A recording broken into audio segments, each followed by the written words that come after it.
15.4 से ही कुछ प्रश्न को और लेकर के बढ़ते हैं। एक्सरसाइज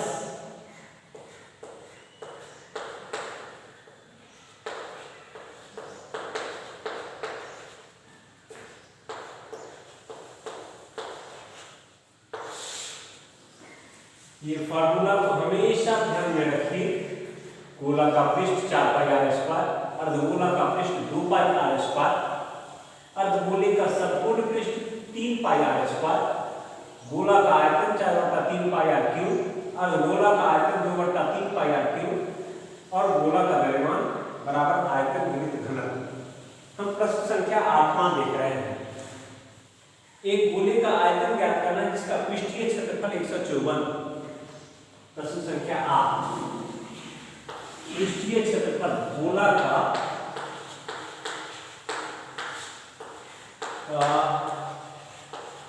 पृष्ठीय क्षेत्रफल बराबर 154 स्क्वायर सेंटीमीटर, 154 सेंटीमीटर स्क्वायर। आयतन पूछ रहा है, गोला का आयतन पूछ रहा है। अब गोला का पृष्ठीय क्षेत्रफल बोले तो आपको गोला का पृष्ठ मालूम है, it means 4 pi R square बराबर 154 ज्ञात है। 4 22/7 गुना आर स्क्वायर बराबर 154, आर स्क्वायर बराबर 154 गुणित 7/22 गुना 4, 22/7 इस तरह आर स्क्वायर बराबर 7/2 का स्क्वायर, दोनों पक्ष का वर्गमूल लिया, आर बराबर 7/2 सेंटीमीटर। अब हमसे इसी प्रश्न में कहता है गोला का आयतन क्या है। गोला का आयतन बराबर 4/3 पाई आर का घात 3। अब इस सूत्र में लगाइए 4/3 पाई आर का घात 3, 4 के जगह 4/3 बराबर पाई आर क्यूब। यहाँ आप देखोगे गोला का आयतन बराबर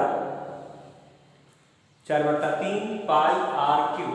यहाँ कुछ हमको लगता है कुछ हिस्सा आपको दिखाई नहीं दे रहा होगा, तो मैं इस जगह पर ले लेता हूँ। इस जगह पर गोला का आयतन,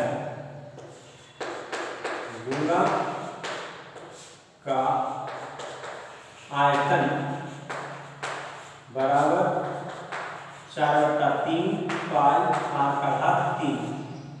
इस तरह 4/3 पाई की जगह 22/7 आर क्यूब 7/2 का घात 3। इस तरह 4/3 गुना 22/7 गुना 7 गुना 7 गुना 7/2 गुना 2 गुना 2, 7 से 7, 2 से 4 कट गया, 2 बार में 2 से 2 कट गया, एक बार में 2 से 11, तो क्या हो गया 49 गुना 11/3 घन सेंटीमीटर। अब हम अगला क्वेश्चन लेते हैं, एक प्रश्न और देखते हैं। जैसे आप अगला क्वेश्चन को देखिए, दो गोला का आयतन 64/27 है, उनके पृष्ठीय क्षेत्रफल का अनुपात पूछ रहा है। दो गोला का अनुपात 64/27। प्रश्न है आपके कि दो गोले हैं जिनका आयतन का अनुपात दिया गया है। क्वेश्चन नंबर 9 है ना, गोलों, दो गोलों का आयतन का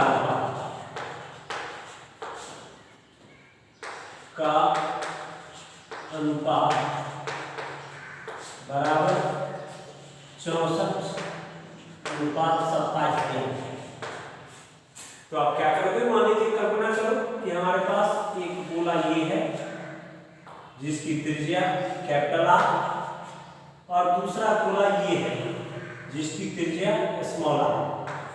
इनके आयतन का अनुपात, तो पहला गोला का आयतन 4/3 पाई आर का घात 3 बट्टा दूसरे गोले का आयतन 4/3 पाई आर का घात 3 बराबर 64/27।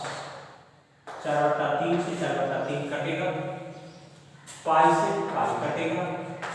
आपने क्या पाया? कैपिटल आर बट्टा स्मॉल आर का घातांक 3 बराबर 4 गुना 4 गुना 4 बटा 3 गुना 3 गुना 3।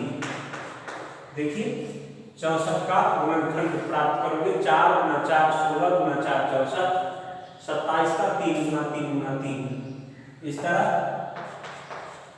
कैपिटल आर बटा स्मॉल आर बराबर 4/3 का घात 3। दोनों पक्ष का घनमूल लेते हैं तो कैपिटल आर बटा स्मॉल आर बराबर 4/3, अर्थात उनकी त्रिज्या का अनुपात 4:3 है। तो उनके पृष्ठीय क्षेत्रफल का अनुपात, तो बड़े गोले का पृष्ठीय क्षेत्रफल 4 पाई आर का स्क्वायर और छोटे गोले का पृष्ठीय क्षेत्रफल 4 पाई स्मॉल आर का स्क्वायर।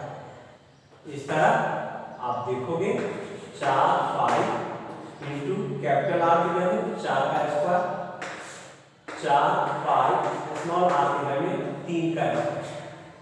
इस तरह 4 पाई से 4 पाई कट गया, 4 गुना 4 बटा 3 गुना 3 अर्थात 16:9, अर्थात दोनों गोलों के पृष्ठीय क्षेत्रफल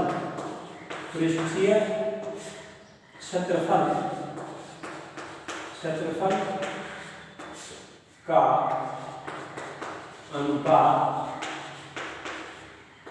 बराबर 16:9।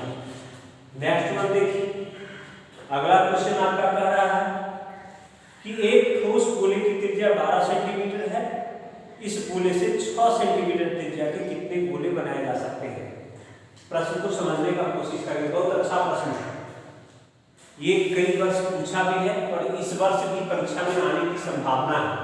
प्रश्न संख्या 10 कहता है एक बड़ा गोला है जिसकी त्रिज्या 12 सेंटीमीटर और इसी गोले को पिघला करके आपको 6 सेंटीमीटर त्रिज्या के गोले में बदलने हैं। कैसे गोले उससे बनेंगे? तो हम प्रश्नानुसार 10वां, बड़े गोले का त्रिज्या, बड़े गोले का त्रिज्या बराबर 12 सेंटीमीटर और छोटे गोले का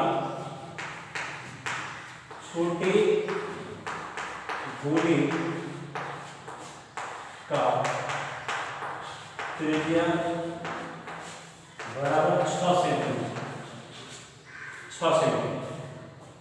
अब दोनों गोले के पृष्ठीय क्षेत्रफल का अनुपात हमको ज्ञात करना है। सॉरी, हमसे ये पूछ रहा है कि बड़े गोले को पिघला करके छोटा गोला में बदल दिया गया है, छोटे गोले की संख्या कितना होगा? माना छोटे गोले की संख्या n, छोटे गोले की संख्या बराबर n, अर्थात n गुना 4/3 पाई आर का क्यूब बराबर 4/3 पाई आर का घात 3। ये है प्रश्न आपका। इस तरह n गुना 4/3 पाई 6 का घात 3 बराबर 4/3 पाई 12 का घात 3। इस तरह n गुना 4/3 पाई 6 का घात 3 बराबर 4/3 पाई 12 गुना 12 गुना 12 यहाँ भी आप चाहो तो 6 गुना 6 गुना 6 लिख सकते हो, पक्षांतर कर लीजिए, n का मान ज्ञात हो जाएगा और वही n गोलों की संख्या हो गई। n बराबर 4/3 पाई 12 गुना 12 गुना 12 बटा 4/3 पाई 6 गुना 6 गुना 6। ये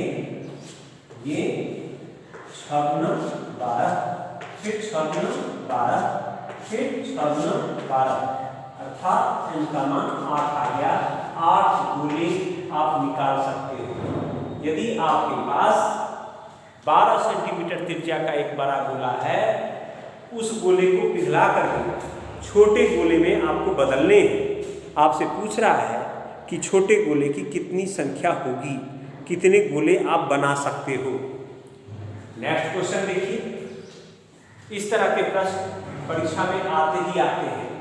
अगला क्वेश्चन कहता है एक मिट्टी का शंकु जिसकी ऊंचाई 24 सेंटीमीटर और आधार की त्रिज्या 6।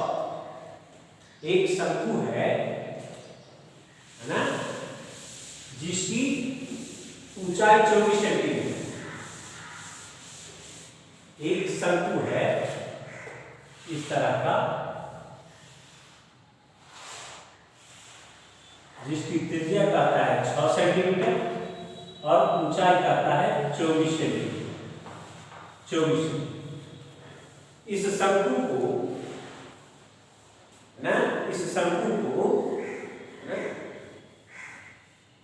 बच्चा ने क्या किया, शंकु के आकार का खिलौना था, गीली मिट्टी का खिलौना था, इसको खेलते खेलते गोला बना दिया।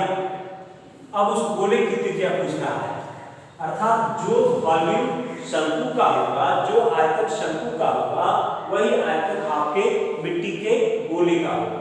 आयतन बराबर है, इसी को परिवर्तित कर दिया है गोला। तो हमसे गोले की त्रिज्या पूछा जा रहा है, गोले की त्रिज्या क्या है। अर्थात आप ये कह सकते हो गोला का आयतन वही होगा जो शंकु का आयतन है। शंकु का आयतन और गोला का आयतन आपको मालूम है 4/3 पाई r का घात 3 और शंकु का आयतन 1/3 पाई r² h। तो 4/3 पाई r का घात 3 बराबर 1/3 पाई r²। इट मीन्स 6 का स्क्वायर, 6 गुना h 24। इस तरह r का घात 3 बराबर 1/3 गुना पाई गुना 6 गुना 24 को आप क्या कह सकते हैं 6 गुना 4 बटा 4/3 पाई 4 से 4 कट गया, 3 से 2 कट गया, पाई से पाई कट गया। r³ बराबर 6 का क्यूब, r बराबर क्या हो गया 6 सेंटीमीटर। अर्थात मिट्टी के गोले का त्रिज्या 6 सेंटीमीटर होगा। मिट्टी के गोले का त्रिज्या 6 सेंटीमीटर हो गया। इसी तरह ये पाठ, यहाँ पर एक प्रश्न और है, आप अभ्यास करना, नहीं बनेगा तो आप पूछोगे।